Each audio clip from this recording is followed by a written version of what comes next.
Okay guys, here we go. You guys are gonna see the beginning and the end. We'll definitely do some time lapse on the bolts. They were so long-winded. Got everything figured out. Everything matched up real nice. Lines look good. Customers on our way back to pick it up.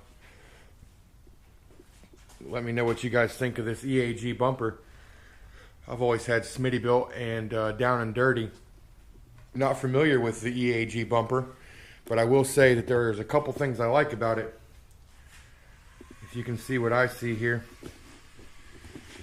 I love how the winch just mounts right there. 4 easy bolts.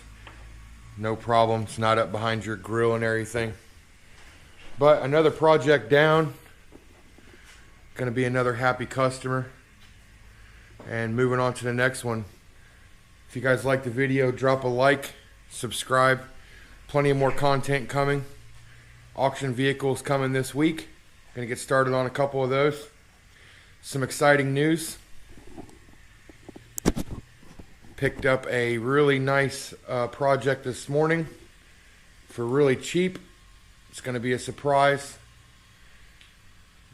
All I'll tell you at this point is it's black and it's fast. So stay tuned. Thanks for all your support. We're gone.